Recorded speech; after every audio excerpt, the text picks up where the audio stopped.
Outback, Australia, 4:47 a.m. Alex Hahn heard the scratching first, then the thump, then silence. He'd lived alone on this isolated property for 6 years. He knew every sound the bush made at night, the possums on the roof, the wind through the eucalyptus, the distant dingoes. This was different. When he opened his front door, coffee mug in hand, his breath caught in his throat, a full-grown red kangaroo stood on his porch, a female maybe 6 feet tall. But that wasn't the shocking part. Cradled against her chest, barely moving, was a joey. Its tiny hind leg hung at an unnatural angle. Dark blood matted its fur. The kangaroo looked directly into Alex's eyes, and in that moment, everything he thought he knew about wild animals shattered completely.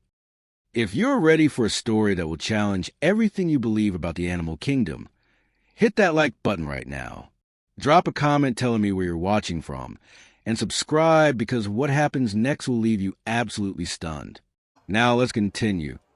Alex's coffee mug slipped from his fingers, shattering on the wooden porch. The kangaroo didn't flinch. His rational mind scrambled for explanations. Kangaroos don't approach humans. They flee. They're wild, unpredictable, and sometimes aggressive when cornered. But this one wasn't cornered. She had come here deliberately. The joey couldn't have been more than 4 months old. Its chest barely moved with each shallow breath.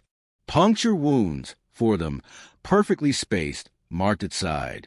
Dingo teeth. The kangaroo took one deliberate hop forward, then another. She was now less than 2 meters away. Close enough that Alex could see the moisture in her dark eyes. Close enough to see the slight tremor in her powerful legs. She was exhausted. "Easy now," Alex whispered. She lowered her head slowly, deliberately.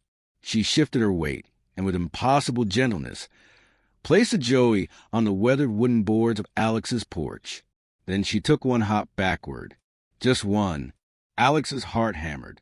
Every survival instinct screamed at him to back away, to get inside, to close the door. A kangaroo this size could disembowel a person with a single kick. But something deeper than instinct held him in place. The morning sun broke over the distant hills, painting the sky orange and purple. In that golden light, Alex saw the full extent of the injuries. The left hind leg was definitely broken, bent at a sickening angle. The puncture wounds were deep, already crusted with dried blood. Alex had worked as a veterinary assistant in Sydney before moving to the Outback. That felt like a lifetime ago. He'd left after his divorce, seeking isolation, seeking escape. But some knowledge never leaves you. Without treatment, the joey would be dead within hours. The broken leg would need to be set, or the joey would never walk again. A death sentence for a kangaroo. "I don't have the right supplies," Alex said aloud. "I'm not a vet. I can't." The mother kangaroo took one hop forward again. Her eyes never left his face. In 20 years of working with animals, Alex had never seen anything like the intelligence in those eyes, the unmistakable desperation, the trust that seemed to defy every natural law. His hand moved to the doorframe, gripping it tightly, but his feet were already moving forward. One step, then another. The mother tensed. Her powerful hind legs coiled, ready to spring, but she didn't move. Alex knelt slowly. The joey was even smaller up close, fragile and broken. He could feel the faint warmth still radiating from its body. Still alive, barely. His fingers brushed the soft fur. The mother's breath came faster. "I'm going to help," Alex whispered. "I promise." He slid his hands beneath the tiny body, lifting it as carefully as he could. The joey weighed almost nothing. He could feel the faint, irregular heartbeat against his palm. The mother took another step closer. For a moment, Alex thought this was it. He'd miscalculated. Their eyes met, and in that eternal second, something passed between them, an understanding that transcended species, transcended language. She was trusting him with the most precious thing in her world. Alex stood slowly, cradling the joey against his chest. "I'll do everything I can," he said. Then he turned and walked into his house. Behind him, through the screen door, he could see the kangaroo settle onto her haunches on the porch, waiting. Inside, Alex's hands moved on autopilot. He cleared the kitchen table with one sweep. Newspapers, mail, dishes, everything clattered to the floor. He grabbed a clean towel and spread it across the surface. The joey's breathing was shallow, irregular. Each tiny breath could be its last. "Stay with me," Alex muttered. "Come on, little one." He ran to the bathroom and dumped his first aid kit across the counter. Bandages, antiseptic, gauze, painkillers meant for humans. Not ideal, but it would have to do. A shadow moved past the kitchen window. The mother had circled the house, tracking the joey's location. The pressure was suffocating. Alex filled a bowl with warm water and grabbed hydrogen peroxide. His hands shook as he carried the supplies back. The joey's eyes were closed, its body limp. He began cleaning the blood away. The puncture marks were deep. The attack must have happened within the last 12 hours. As he worked, questions raced through his mind. How had she known to come here? His property was 10 kilometers from the nearest neighbor. He rarely saw people. But somehow she'd found him. Somehow she'd known. The joey's body twitched as Alex applied antiseptic. A good sign. Pain meant nerve function. Outside, a low thumping sound. The mother's tail hitting the porch boards. A rhythm of anxiety. "I know," Alex called out. "I'm being as careful as I can." He bandaged the puncture wounds as tightly as he dared. Then came the hard part. The broken leg. Alex had assisted with hundreds of procedures in his old life, but he'd never done this alone. Never without proper equipment, without x-rays, without a qualified veterinarian. The leg bone was fractured midway down the femur. A clean break, at least. He needed something rigid. A splint. His eyes scanned frantically. Then he spotted a wooden spoon on the counter. He grabbed it and ran to his toolbox, pulling out a small saw. 30 seconds later, he had 2 pieces of wood, each about 4 inches long. He positioned them on either side of the joey's tiny leg. The joey's eyes fluttered open. A soft, weak sound escaped its throat. The thumping outside grew louder. "I'm sorry," Alex whispered. "This is going to hurt." He felt along the break, trying to align the bone fragments through touch alone. His rough, callous fingers seemed impossibly clumsy. But slowly, carefully, he found the proper position. The joey's body convulsed. The cry grew louder. Outside, an explosive thump shook the house. The mother had slammed her body against the wall. Another thump. The windows rattled. "Please." Alex shouted toward the window. "Please, I'm helping." His hands trembled violently. Sweat dripped onto the towel. But he couldn't stop. He wrapped gauze around the makeshift splint, winding it tight. The joey's cries grew weaker. Its eyes closed again. Too weak? Or unconscious from the pain? He couldn't tell. Alex tied off the bandage and stepped back, gasping.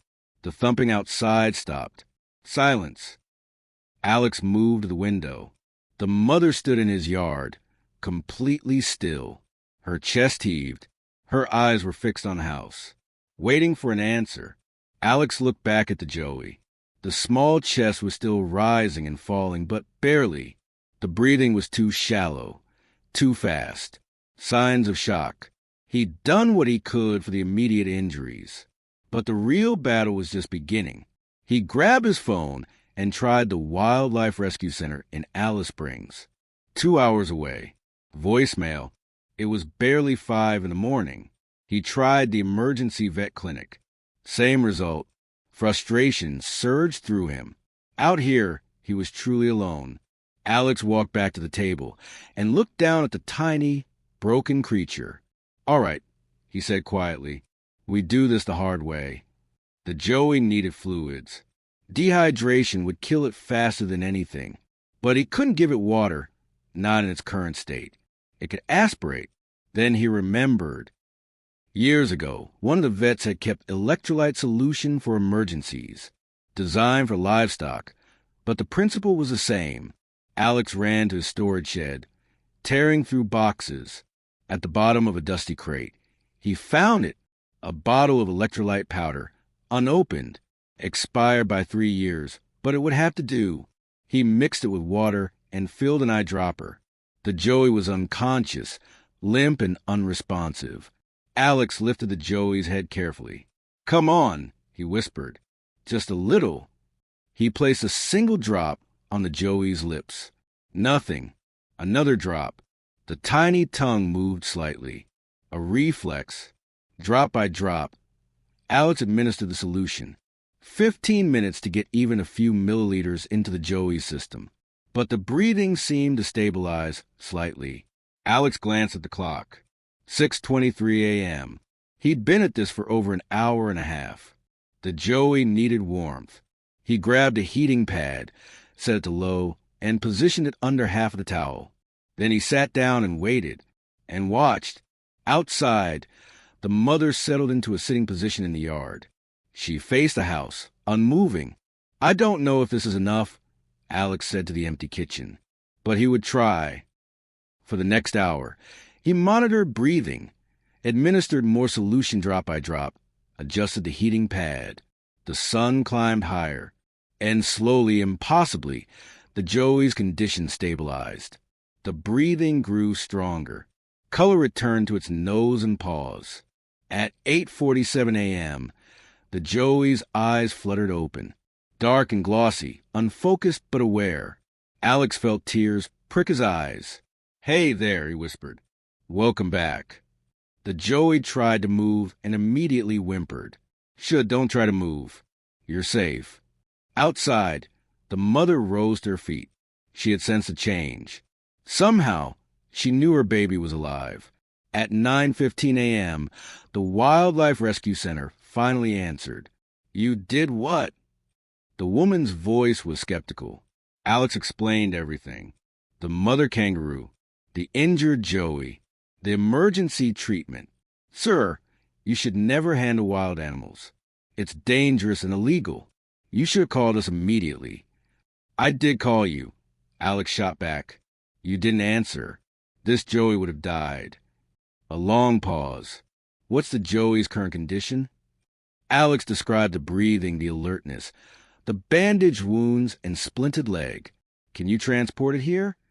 Alex looked out the window. The mother was still there, still watching. The mother followed it here. "I don't think she'll let me just drive away." "Mr. Hahn, kangaroos don't follow their young to human dwellings. What you're describing is highly unusual. I'm looking at her right now. She's been in my yard for hours, typing on the other end. All right, I'm sending our mobile unit. Expect arrival around noon. Continue keeping the Joey warm and hydrated. If the breathing changes or if you see seizures, call immediately." She gave him additional instructions, then hung up. "Help is coming," Alex said softly to the Joey. "Just a few more hours." Those hours stretched out like an eternity. Every 5 minutes, Alex checked breathing. Every 10 minutes, more electrolyte solution. He spoke in low, soothing tones. At 10:30, something changed. The mother stood up and hopped closer to the house, positioning herself directly in front of the door. Alex's stomach tightened. Then he saw them. 3 dingoes emerging from the bush. They moved with casual confidence, heading straight for the house. These were the same pack. They'd tracked the Joey's scent. The mother's body coiled tight, her ears laid back. A low, threatening sound emerged from her throat. The dingoes slowed, assessing. 3 against 1. The lead dingo darted forward, testing her defenses.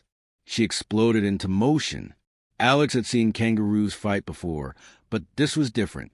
This was primal, savage, desperate. She reared back on her tail and lashed out with both hind legs. The lead dingo yelped and tumbled backward, blood streaming from its shoulder. The other 2 attacked from different angles. The kangaroo spun impossibly fast. Her claws raked across one dingo's face. Her tail swept another off its feet, but there were too many. One dingo locked its jaws onto her hind leg. She screamed, a sound Alex didn't know kangaroos could make. Alex didn't think. He grabbed the rifle from his closet and ran outside. The air exploded with snarls and screams. Alex fired once into the air. The crack echoed across the outback. The dingoes froze. Alex chambered another round. For a moment, everything balanced on a knife's edge. Then the dingoes broke and ran. The mother collapsed onto the porch, chest heaving. Blood matted her hind leg. She looked at Alex. This time, there was something different in her gaze. Recognition. They were allies now. Alex set down the rifle and approached slowly. The bite was deep, but not critical. He ran inside and grabbed his first aid kit. When he returned, she was still there, allowing him to approach.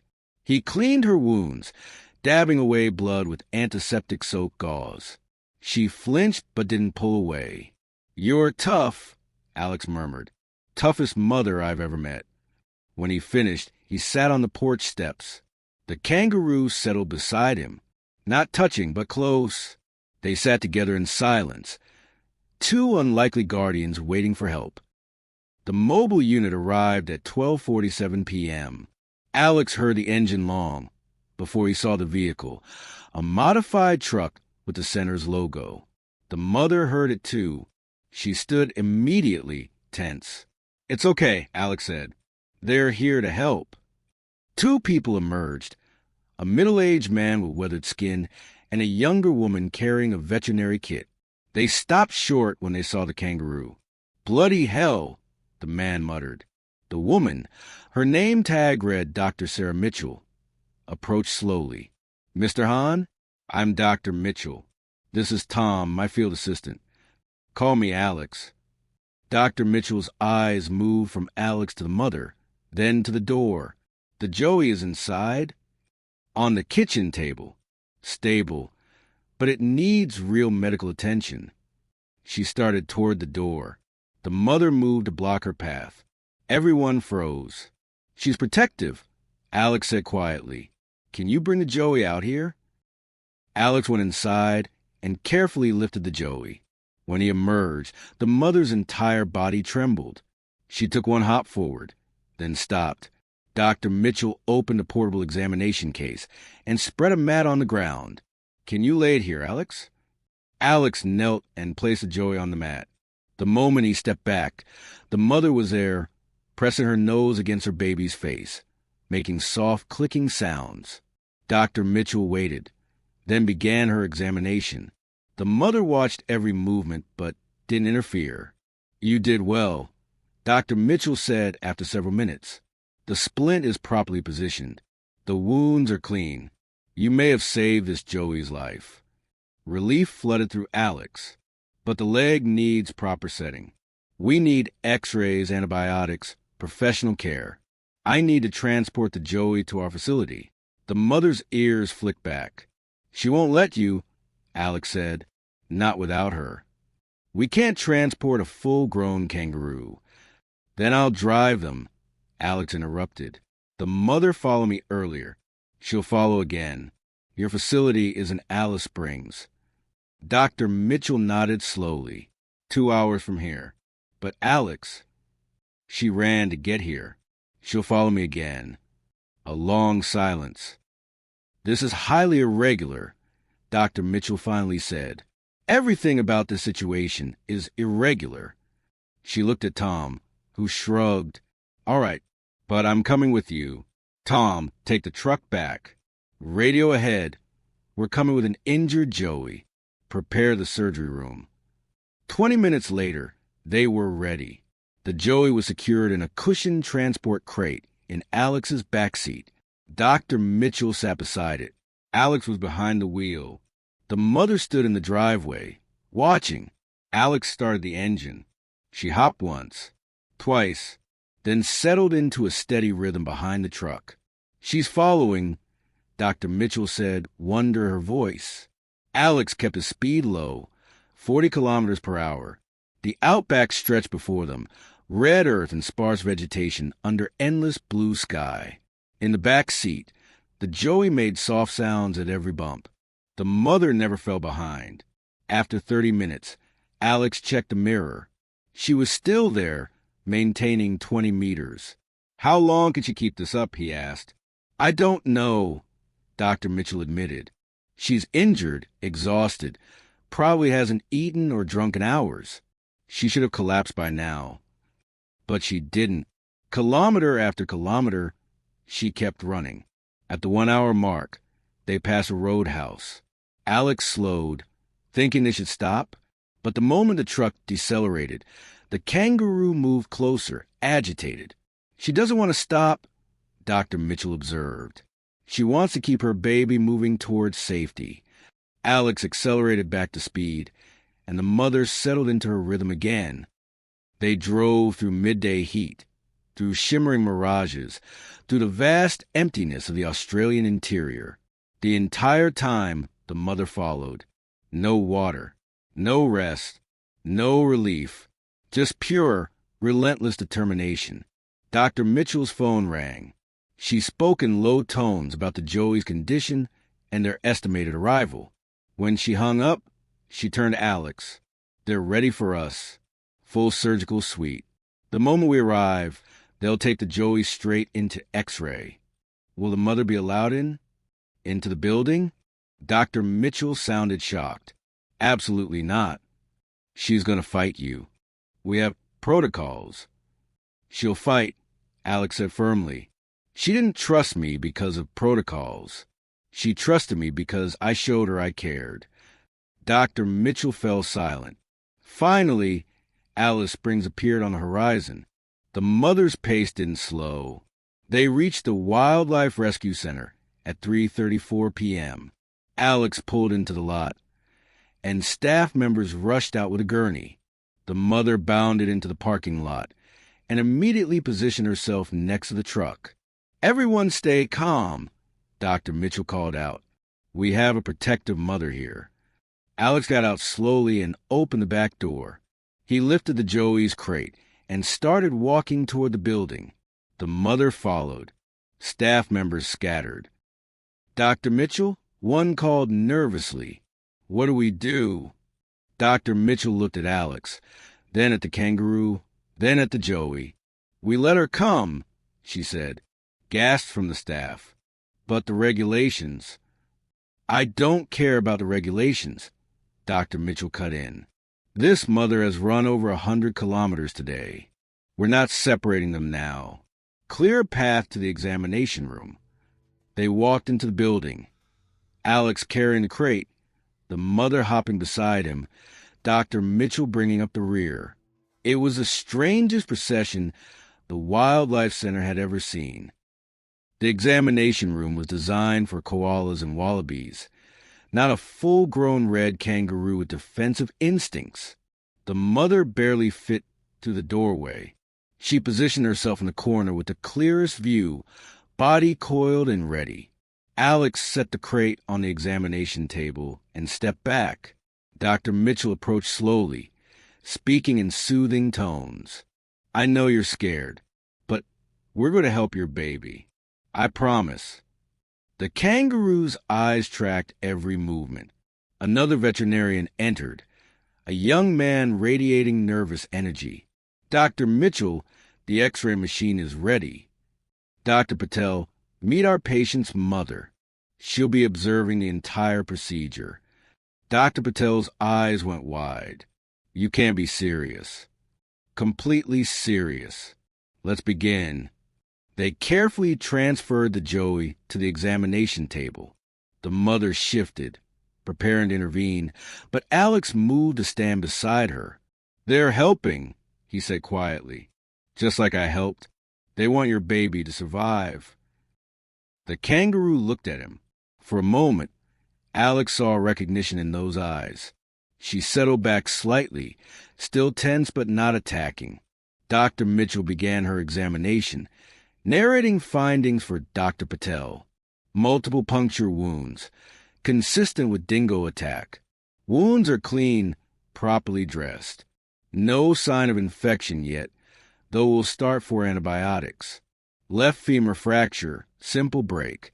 The field splint is well positioned, but we need imaging to confirm alignment. She worked with efficient precision, hands gentle but confident. The Joey made soft whimpering sounds. Each sound sent tension to the mother's body, but she held her position. "Let's get those x-rays," Dr. Mitchell said. They wheeled the table toward an adjoining room. The mother immediately moved to follow. "The x-ray room is small," Dr. Patel warned. "Then we make space," Dr. Mitchell said firmly. The x-ray room was cramped, but the kangaroo squeezed inside, filling nearly half the available area. The machine hummed. Bright light flashed twice. Then they were wheeling the Joey back out, the mother trailing behind. Dr. Mitchell clipped the films to a light board and studied them. "Good news. The break is clean, properly aligned. Your field splint did exactly what it needed to do, Alex. The bone should heal naturally with proper immobilization." Relief washed over Alex. "However, we still need to do a proper casting and address the dehydration and potential infection." She turned to Dr. Patel. "Set up in 4-line. Lactated ringer solution and broad-spectrum antibiotics. Pain medication, too. Calculate dosage based on estimated 3 kilograms. As Dr. Patel prepared supplies, Dr. Mitchell approached the mother. "This next part is difficult," she said to Alex. "We need to insert an 4 catheter. It's going to cause pain. She might react badly." Alex understood. The mother had tolerated everything because the staff's actions hadn't obviously hurt her baby. But the needle would be different. "Let me help," he said. He positioned himself where the mother could see his face. "I know this is scary, but they need to do this. It's going to hurt for just a second, but then your baby will feel better. Trust us one more time." The kangaroo's ears flicked toward his voice. Dr. Patel approached with a catheter. The mother tensed. "Now," Dr. Mitchell said quietly. Dr. Patel inserted the needle. The Joey squealed. The mother exploded forward. Alex stepped directly into her path, arms spread. "No," he shouted. "They're helping." The kangaroo could have gone through him like paper. She was twice his weight, with claws that could disembowel him. But she stopped. Their eyes locked. Alex saw the war behind those dark, intelligent eyes. Every instinct screamed protection, but something deeper held her back. Trust. She stepped back. Dr. Patel secured the 4-line and began the slow drip of fluids and medication. The Joey's breathing immediately began to ease. The pain medication took effect, and the small body relaxed. The mother watched, tension dissolving as she saw her baby's distress decrease. "Now for the cast," Dr. Mitchell said. The process was painstaking.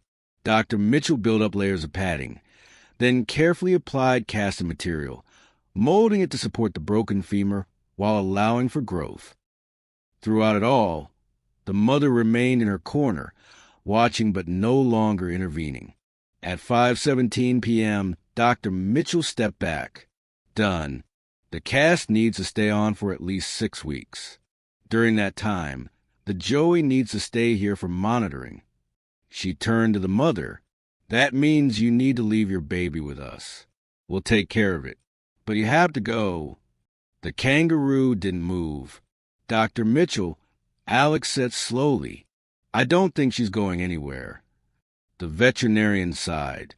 "We can't keep a full-grown kangaroo here." "Then what do you suggest?" A long silence. Dr. Patel spoke up. "What about the outdoor recovery enclosure? We use it for wombats and larger wallabies sometimes." Dr. Mitchell considered this. "We'd have to modify it, strengthen the fencing. But would you want to escape if her Joey is here?" Alex asked. Dr. Mitchell looked at the mother thoughtfully. "I honestly don't know. This is beyond anything I've encountered in 20 years. "Let's try it," Dr. Patel suggested. Dr. Mitchell finally nodded. All right, but I'm noting this arrangement is temporary. If she becomes aggressive, we reassess. It took another hour to prepare the enclosure. They reinforced fencing, added water sources, filled the space with native grasses.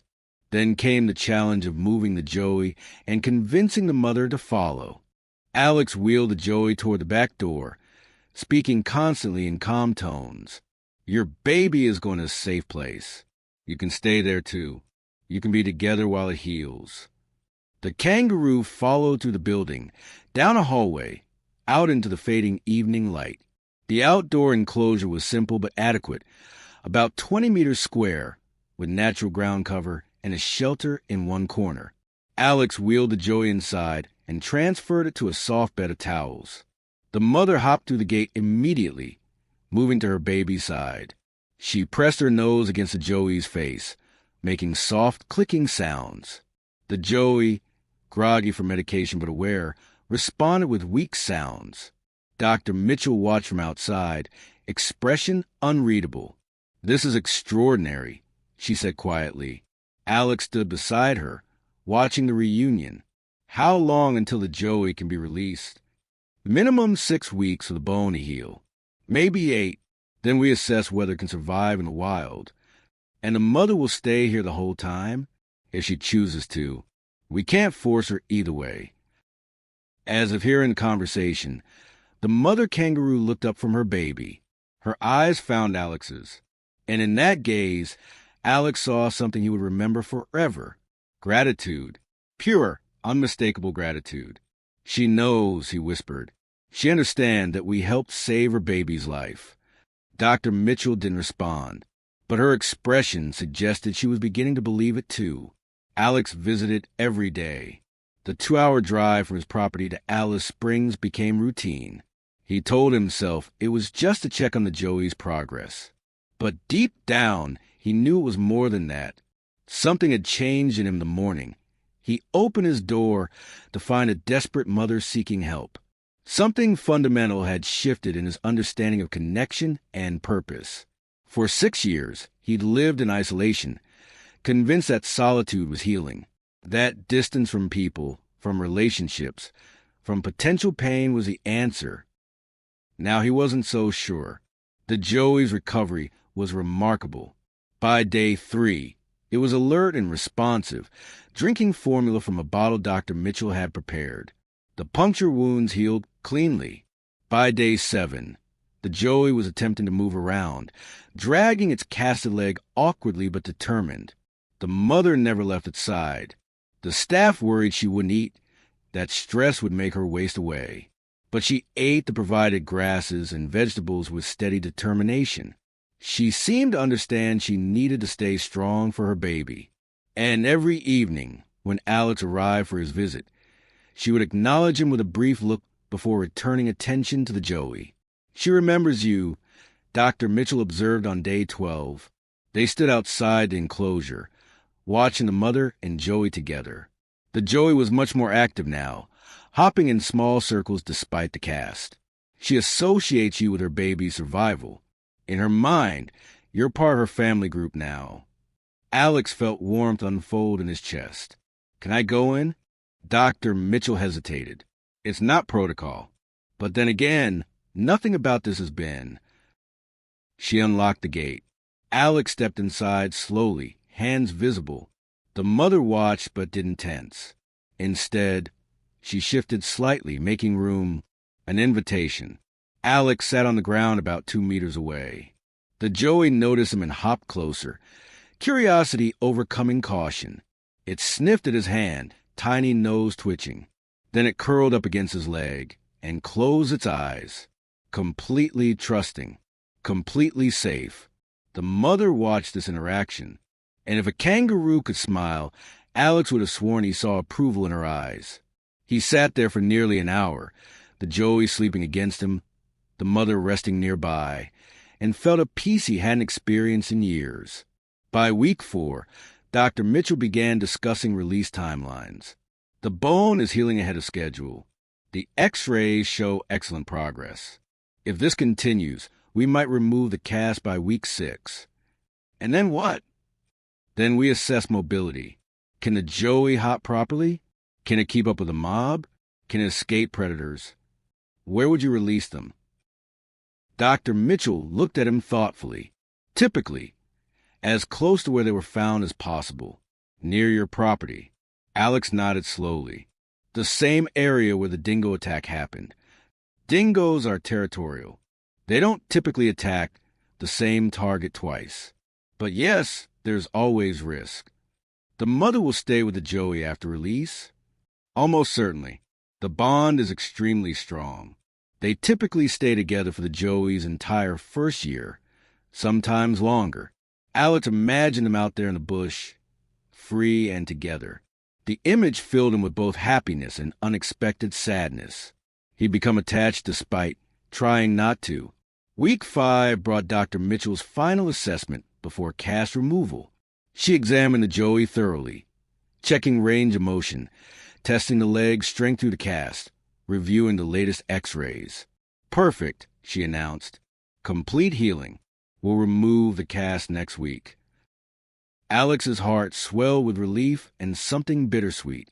1 week later, he removed the cast himself, under Dr. Mitchell's supervision. His hands were steady as he carefully cut through plaster.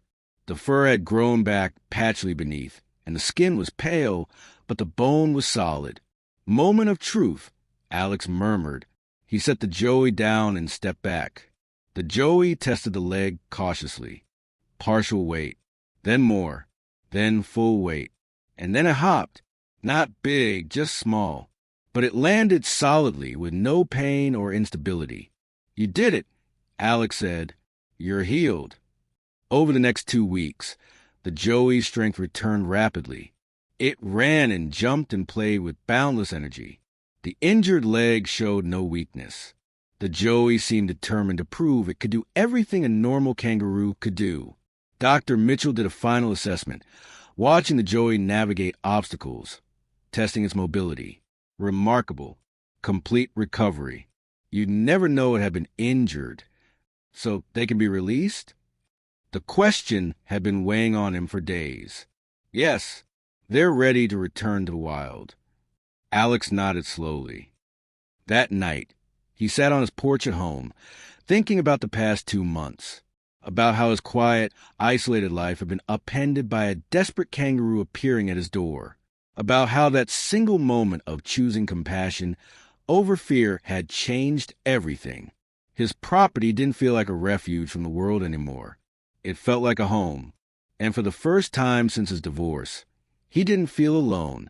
The release was scheduled for early morning, when the heat was manageable and wildlife was most active. Alex drove to the wildlife center before dawn, his truck bed prepared with soft padding for the journey. Dr. Mitchell met him in the parking lot, clipboard in hand. Are you sure you want to do this yourself? We can handle the release.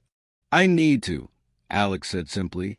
I need to see them return to the wild. She nodded, understanding in her eyes. They loaded the Joey carefully into the transport crate. The mother, sensing the change, became agitated, hopping in circles around the enclosure. She knows something's happening, Dr. Mitchell observed. Alex approached the mother slowly. We're taking your baby home, he said softly. Back to the bush. Back to freedom.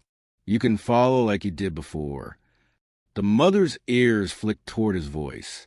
They opened the enclosure gate and carried the Joey toward Alex's truck.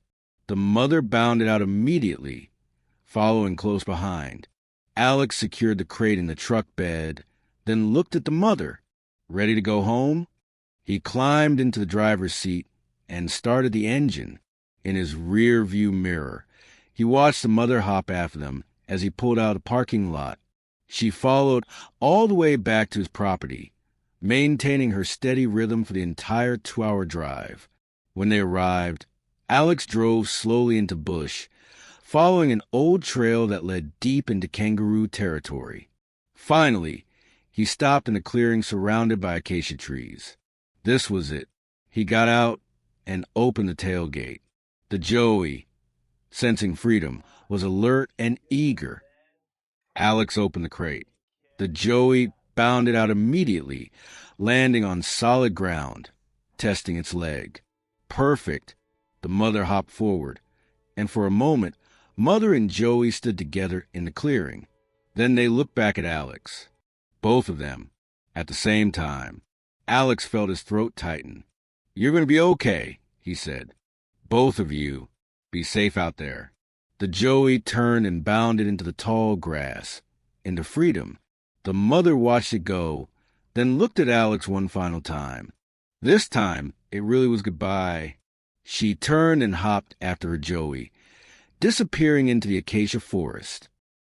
Alex stood in the clearing long after they had vanished, watching the empty landscape. Something had ended in the best possible way. Those dramatic weeks gradually faded into memory, but the impact remained. Alex found himself thinking differently about his isolated life, about connection, about purpose. 3 months later, he received a call from Dr. Mitchell. The Wildlife Center needs a satellite location, somewhere closer to remote properties, where injured wildlife could receive immediate care before transport to Alice Springs. She paused. "I was hoping you might be interested in running it. You'd need training, certification, but you got the instincts, the compassion, and clearly the space." Alex looked out at his property, at the shed where the mother and Joey had stayed, at the vast, beautiful Outback. He'd come here to escape, to isolate himself. But a desperate kangaroo had appeared at his door one morning and changed everything. She'd taught him that trust was possible even in unlikely circumstances. That compassion could bridge any divide. That healing required connection, not isolation. "I think that sounds like exactly what I should be doing," he said. Dr. Mitchell's smile was audible through the phone. "I was hoping you'd say that." 6 months after that, Alex's property had been transformed. The storage shed was now a proper intake facility. He completed certification as a licensed wildlife rehabilitator. He'd treated 23 cases, everything from injured wallabies to a young echidna hit by a car. Word spread among remote properties. When someone found an injured animal, they called Alex first. He'd become part of a network of care stretching across the Outback. One morning, just before dawn, Alex heard a familiar sound, thumping on his porch. His heart raced as he walked to the door. When he opened it, he found 2 kangaroos standing in his yard. The mother, and beside her, fully grown and healthy, the Joey he'd saved.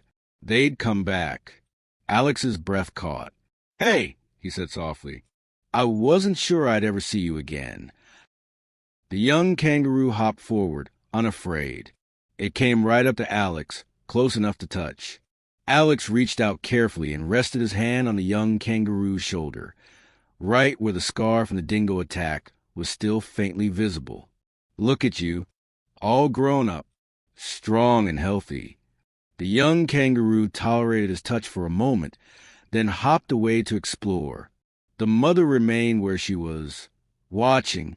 Alex looked at her and smiled. "You took good care of him. I'm proud of you." They stayed for nearly an hour. Finally, as the sun began its descent, the mother stood. She looked at Alex one final time. Alex raised his hand in a small wave. "Be safe out there, both of you." The mother turned and hopped away into the bush, her young following.